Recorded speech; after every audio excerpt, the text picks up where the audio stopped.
Hello everyone, welcome back to my channel cam solution for you. बच्चों, आज की video आपके लिए बहुत ज़्यादा इंपॉर्टेंट होने वाली है क्योंकि आज मैं आपके लिए लेकर आई हूँ क्लास 10th के मोस्ट इम्पोर्टेंट 50 क्वेश्चन, जो मेरी गारंटी है पेपर में 99% आने के पूरे चांसेस है। अगर बच्चों आप ये क्वेश्चंस भी अच्छे से तैयार कर लेते हैं तो पक्का आपका आने वाला पेपर बहुत ही अच्छा जाने वाला है। तो प्लीज़ आप वीडियो देखें और क्वेश्चंस की अच्छे से तैयारी करें। चलिए टॉपिक की शुरुआत करती हैं क्वेश्चंस की। ठीक है, सबसे पहले बात करते हैं चैप्टर नंबर 1 की। चैप्टर नंबर 1 की अगर बच्चों बात करें, संयोजन अभिक्रिया, वियोजन अभिक्रिया, ऊष्माक्षेपीय अभिक्रिया और ऊष्माशोषी अभिक्रिया। बच्चों रिएक्शंस जो हैं, केमिकल रिएक्शन जो है वो आपको 100% अच्छे से पढ़नी है क्योंकि 100% आने वाली है। 1 से 2 रिएक्शन बच्चों 100% पेपर में आने वाली है, तो प्लीज़ आप इनको अच्छे से तैयारी करें। बात करते हैं रिएक्शन बैलेंस करना, रासायनिक समीकरण संतुलित करना। बच्चों मोस्ट इम्पोर्टेंट है, आपको पता होना चाहिए कि रासायनिक रिएक्शन कैसे बैलेंस होती है, किस तरह बैलेंस करते हैं। और बच्चों ये क्वेश्चन होते हैं, तारे रात में क्यों टिमटिमाते हैं, लोहे पर पेंट क्यों करते हैं, इस टाइप के कुछ क्वेश्चन होते हैं।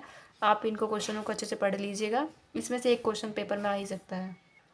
बात करते हैं बच्चों चैप्टर नंबर 2 की। चैप्टर नंबर 2 में बच्चों एसिड, बेस और सोल्ट, इनकी परिभाषा और एग्जाम्पल पक्का याद कर लीजिएगा। आपको पता होना चाहिए कि एसिड क्या होते हैं, बेस क्या होते हैं, क्षार क्या होते हैं। मैंने पीछे वीडियो बनाई हुई है, आप उसमें भी देख सकते हैं। और उससे अलग बच्चों baking soda, washing soda, plaster of Paris, NaCl, मेरी गारंटी है 100% इनमें से एक ना एक क्वेश्चन आपको 100% मिलेगा ही मिलेगा। तो प्लीज़ मेरी रिक्वेस्ट है, इनमें से आप ज़रूर इनको अच्छे से तैयार करें। इनमें से आपका 100% कुछ ना कुछ आने वाला है। और उसके बाद बच्चों उदासीनीकरण अभिक्रिया, न्यूट्रल अभिक्रिया होती है। एक एसिड बेस की जब आपस में रिएक्शन करते हैं, जो रिएक्शन होती है उसको बोलते हैं उदासीनीकरण अभिक्रिया। तो प्लीज़ आपको इसको भी अच्छे से पढ़ना है। Now come to the chapter 3। बच्चों अगर चैप्टर 3 की बात करते हैं तो धातु, अधातु और उपधातु की परिभाषा या अंतर, ये टॉपिक बच्चों आपको जरूर पढ़ना है कि मेटल क्या होती है, नॉन मेटल क्या होती है या मेटलॉइड क्या होती है, इनकी परिभाषा और इनके अंदर डिफरेंस। पेपर में कभी कभी डिफरेंस भी पूछ लेते हैं। और इससे अलग बच्चों जो एटम्स होते हैं उनके परमाणु क्रमांक मीन्स एटॉमिक नंबर, वैलेंसी, ये छोटी छोटी चीज़ें आप याद कर लीजिएगा कि वैलेंसी क्या होती है, एटॉमिक नंबर क्या होता है। ये जो भी है छोटी छोटी चीज़ें आपको ज़रूर याद करनी है। ऑक्सीडेशन स्टेट कैसे निकालते हैं, आपको ऑक्सीडेशन स्टेट निकालनी आनी चाहिए। Now come to the chapter number 4। बच्चों अगर चैप्टर नंबर 4 की बात करें तो सैतरप्त, असैतरप्त हाइड्रोकार्बन आपको ज़रूर पढ़ने हैं। सैतरप्त, असैतरप्त मतलब ये जो होते हैं ना जिसमें बॉन्ड लगा होता है, आपको पता हो। सैचुरेटेड, अनसैचुरेटेड हाइड्रोकार्बन बच्चों मोस्ट इम्पोर्टेंट, हर बार आता है और आना तय है। इस बार भी IPSC नेम हर बार आता है और इस बार भी आना ही आना है बच्चों, ये भी इम्पोर्टेंट है, इसको आपको पढ़ना है ज़रूर। और उसके बाद बच्चों इस टाइप का क्वेश्चन ज़रूर आता है पेपर में, अष्टक, कार्बन का अष्टक नियम, इस क्वेश्चन को आपको ज़रूर पढ़ना है। और बच्चों इनमें से आपका एक आने के चांसेस हैं, तो आप इसको भी अच्छे से पढ़ लीजिएगा। ठीक है, now come to the chapter number 5। बच्चों चैप्टर नंबर 2 5 बायो का चैप्टर है। अगर हम इसकी बात करते हैं तो आप ध्यान से देखिएगा, पाचन तंत्र, आहारनाल, श्वसन तंत्र, इनमें से एक क्वेश्चन आना ही आना है, कोई चांस नहीं है कि नहीं आएगा। और वो भी लॉन्ग क्वेश्चन में आएगा 6 नंबर के हिसाब से। ठीक है, तो आप प्लीज़ इसको 6 नंबर के अकॉर्डिंग अच्छे से तैयार करें, मेरी गारंटी है इसमें से एक आपका ज़रूर लगेगा।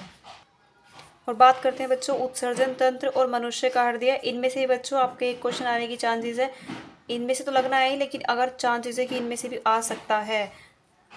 Now come to the chapter number 6। बच्चों चैप्टर नंबर अगर 6 की बात करते हैं तो बच्चों लैंगिक और अलैंगिक जनन, परागन, इनमें से बच्चों डिफरेंस पूछ सकते हैं। एक डिफरेंस इनमें से आना तय है, एक डिफरेंस याद कर लीजिएगा। पुष्प की संरचना बच्चों मोस्ट इम्पोर्टेंट है, हर बार पेपर में पूछते हैं, तो आपको जो फ्लावर होता है उसका डायग्राम, उसके इसके पार्ट्स वगैरह जो होते हैं वो अच्छे से आपको पढ़ने हैं।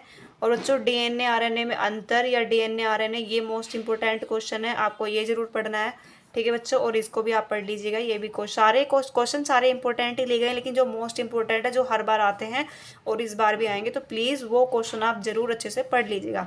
Now come to the chapter number 7। अगर हम बच्चों चैप्टर नंबर 7 की बात करें तो DNA RNA में अंतर, वो गलती से बच्चों ऊपर हो गया था, तो ये मैंने आपको बोल दिया कि ये तो आपको पढ़ना ही पढ़ना है, इसको आपको मिस नहीं करना है, हर बार आता है। नाउ मेंडल की आनुवंशिकता का नियम बच्चों, this is most important question, हर बार आता है, हर बार आएगा, लॉन्ग क्वेश्चन में आएगा। इस क्वेश्चन को नहीं छोड़ना है। मेंडल का आनुवंशिकता के नियम, मेंडल ने किस प्लांट पर अपना नियम दिया था, तो मैं आपको बता देती हूँ। मेंडल ने मटर के पौधे पर रिसर्च की थी, उस पर मेंडल ने 3 नियम दिए थे, पृथक्करण का नियम, प्रभाविता का नियम, स्वतंत्रता अपव्यय का नियम। तो प्लीज़ आप ये तीनों नियम को ज़रूर पढ़ के जाएं। और इससे रिलेटेड एक टेबल बनाई थी तीसरे नियम में, तो प्लीज़ आप वो टेबल को ज़रूर पढ़ें, वो टेबल बहुत ज़्यादा इम्पोर्टेंट है। ठीक है, एक संकर द्विसंकर में अंतर जरूर पढ़ के जाना बच्चों आप। अंतर भी इम्पोर्टेंट है, अंतर भी पूछ ले जाते हैं। और बच्चों इनमें से एक क्वेश्चन आने की उम्मीद है। ज़्यादा आप लिंग निर्धारण की प्रक्रिया के बारे में पढ़िए। और बच्चों लैमार्कवाद, डार्विनवाद, लिंग निर्धारण की प्रक्रिया, इनमें से बच्चों एक क्वेश्चन आने की चांस है, ज़्यादा चांसेस आपके लिंग निर्धारण के हैं कि मतलब ब्लड ग्रुप वगैरह से रिलेटेड क्वेश्चन आ जाता है, लिंग निर्धारण कैसे होता है, तो आप इससे रिलेटेड भी क्वेश्चन जरूर पढ़ लीजिएगा। पूरे चांस है कि इससे भी रिलेटेड आपका एक क्वेश्चन आ सकता है। Now come to the chapter number 8। Chapter number 8 में बच्चों तंत्रिका तंत्र और मानव मस्तिष्क, इनमें से एक क्वेश्चन आने के पूरे चांस हैं 6 नंबर में, तो आप इसको क्वेश्चन को जरूर पढ़ लीजिएगा। और बच्चों इसमें अंतर पूछ लेते हैं, तो आप इसको क्वेश्चन को जरूर पढ़िएगा। और ये क्वेश्चन भी बच्चों आपका इम्पोर्टेंट है, तंत्रिका कोशिका सचित्र वर्णन करो। डायग्राम तो आपको देखना ही है, इसमें डायग्राम से रिलेटेड बच्चों एक क्वेश्चन आएगा ही आएगा, तो प्लीज़ आप इसको अच्छे से तैयार करें। Now come to the chapter number 9। प्रकाश का परावर्तन, प्रकाश का अपवर्तन, बच्चों इनमें से एक क्वेश्चन आएगा ही आएगा, प्लीज़ आप ज़रूर पढ़ें, इनमें से एक क्वेश्चन आना ही आना है। ठीक है, अवतल दर्पण, उत्तल दर्पण, एक दर्पण के बारे में आप पढ़ लीजिएगा, दर्पणों के बारे में। और लेंस की क्षमता, बच्चों इस पर एक आपका न्यूमेरिकल भी आता है, न्यूमेरिकल भी आ सकता है, और इसमें आपके एक क्वेश्चन भी आ सकता है, तो प्लीज़ आप इस क्वेश्चन को ज़रूर पढ़ के जाए, मोस्ट इंपॉर्टेंट क्वेश्चन है, न्यूमेरिकल आता है इस पर। ठीक है बच्चों, now come to the chapter number 10।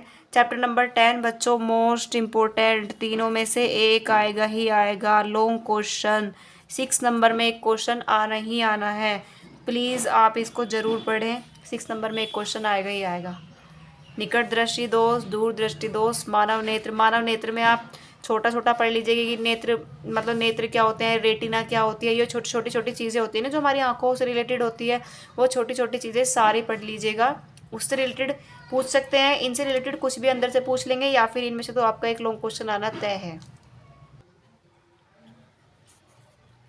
ओम का नियम, this is the most important question, आपको छोड़ना नहीं है। ओम का नियम हर बार आता है, बहुत ज़्यादा आता है बच्चों। श्रेणी क्रम संयोजन या समांतर क्रम संयोजन मोस्ट इम्पोर्टेंट है। इनमें से बच्चों डेरिवेशन भी आ सकता है, न्यूमेरिकल भी आ सकता है, और आपका थ्योरी भी आ सकती है। मोस्ट इम्पोर्टेंट क्वेश्चन है, आपको नहीं छोड़ना है। ठीक है बच्चों, और विद्युत प्रतिरोध, और इन दोनों में से एक क्वेश्चन आएगा ज़रूर। ठीक है, come to the chapter of 11, 12। ठीक है, तो बच्चों बायो सेवर्ट का नियम बहुत ज़्यादा इम्पोर्टेंट है, आपको ये छोड़ना नहीं है, ये ज़रूर आएगा। ठीक है, चुंबकीय बल रेखाएं भी आप पढ़ लीजिएगा, हो सकता है आ जाए, लेकिन बायो सेवर्ट का नियम इम्पोर्टेंट है।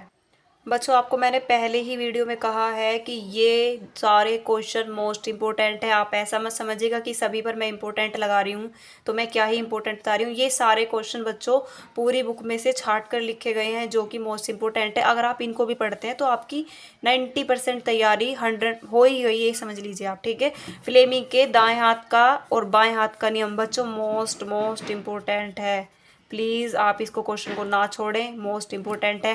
फैराडे का नियम बच्चों ये भी बहुत इंपॉर्टेंट है, आपको ये भी पढ़ना है। और मैक्सवेल का, और ये इन दोनों में से एक आ सकता है, तो आप इन दोनों क्वेश्चनों को भी अच्छे से पढ़ें।